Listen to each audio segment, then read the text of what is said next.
And we're back to On the Couch with B and D. Hey. So it's your Southern Gent and BeHeard.xoxo on Instagram. So please follow us. So what are we talking about today, D? Well, this is the second half of our Valentine's Day show.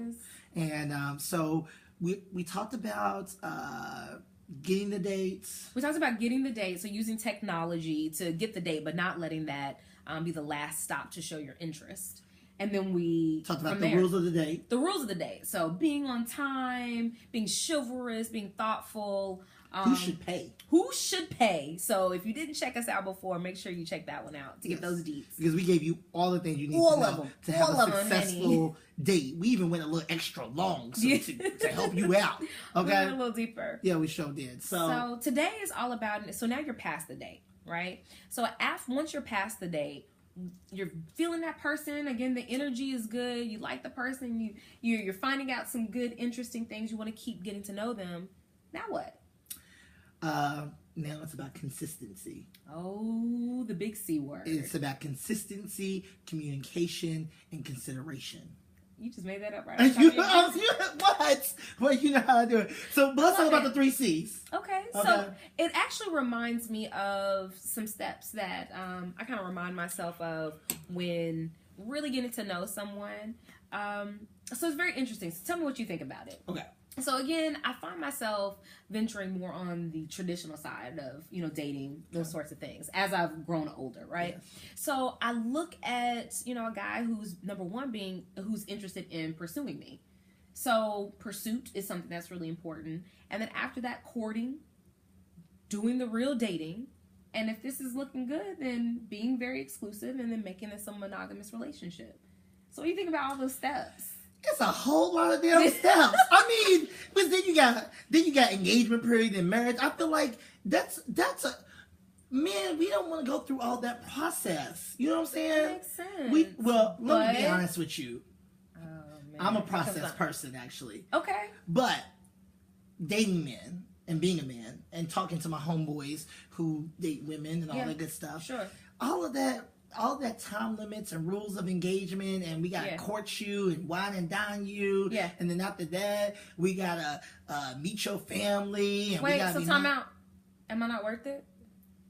No, I'm saying that you are worth it. Okay. But what I'm saying is that sometimes women aren't just dating in general. They make that other person go through a whole lot of hell to get to the good stuff. You make it sound like a hell test. I mean, call it what you want to, right? Yeah. It's not necessarily a hell test, but it's kind of like coming to school and taking the same quiz over and over again. And you're like, teacher, I passed last week. Why do I have to take the same test over and over again? Well, that's the whole thing. Because, I mean, even with taking a test and taking quizzes and things of that nature, what are you doing that for? To improve your skill set, right? So as you are growing and getting to learn someone and getting to know someone, a part of that process is making sure that they're a good fit for you and making sure that you two are getting better with time and that you can, stand the test of time. So I heard in a good sermon one time that you should build with the storm in mind, right? What do you mean by that? Well, storms are going to come. It's going to get tough. Yes. When you see two people out together, they're cute, they're attractive, and suddenly that's where all the girls come. That's when all the dudes come. They're just like, are you dating such and such? I just wanted to check and see. That's how it happens. That's how hey, big head. You know what I'm saying? That's the type of stuff that happens. Yes, it does. So you have to build with that storm in mind. You have to make sure that chick or that guy is on that same page. And that's what I believe that process is for. So I'm not saying that there should be like 30 days in place for this and 90 days in place for this. And then we got to go to a year for this. Let that happen organically. But I think it's also okay to make sure you are certain that man or whomever is interested in you and that they're willing to not go through hell, but they're willing to take their time. Because effort meets effort.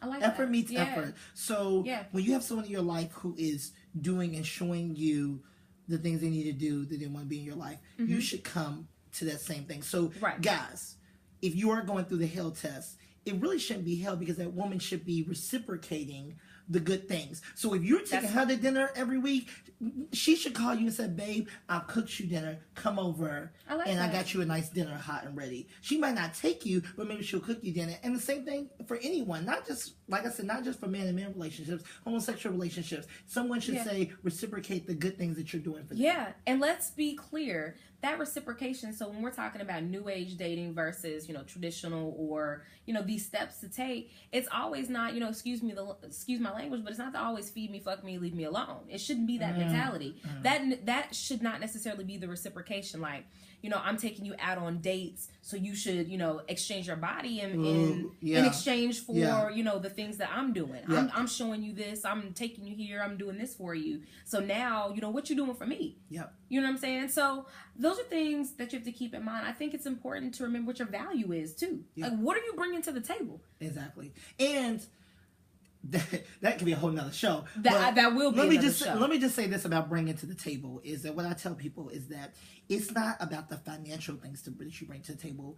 It's not. Let me say it's not always about those things, and it's not always about the financial or the gifts or the tangible things that you bring to the table. Sometimes it's about the intangible things. You know what I'm saying? Absolutely. For me, I love conversation. So someone who can have a good conversation with me is so freaking sexy. And sometimes I just need you as a hardworking black woman, okay?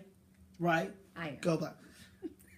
Sometimes at the end of the day, you just need someone that you can lay your head on their shoulder and they can listen to you. Yeah, and it doesn't have to be like a literal lay my head on your shoulder. Right. It's someone that I can, because I told y'all before I'm a texter, but someone I can reach out to and share a tough day. My tough day may not look like your tough day because we're in two different fields or, we're in two different positions, but I need to be able to be vulnerable and share those moments with someone as well. So during that process, as I do that, I think that's what that process is for. You see how that person can reciprocate as well. Yep.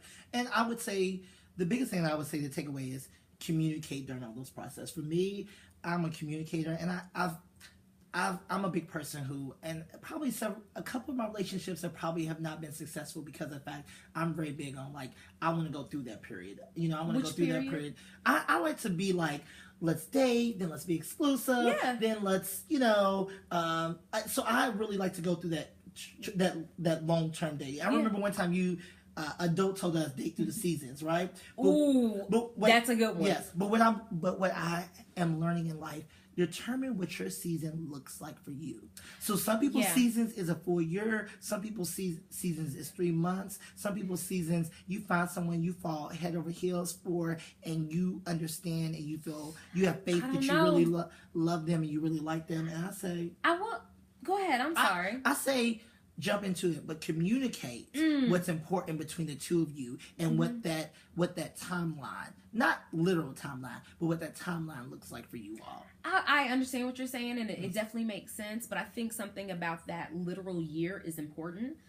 So as we've discussed before, we've kind of gone through some things as far as, losing people. So for a long time, my season was in March. It was in spring when I actually lost my mother. And then when I lost my father, it was in April. So that March and April was really tough for me. And then you would come back around at the end of the year to December, when now it's my birthday, so I'm up again. But now I'm down again because it's Christmas and, maybe I'm missing my family members. So that whole year, it's important to see, how I operate and how that person can help me manage my emotions during that time. So. Wow. So let me ask you this. Sure.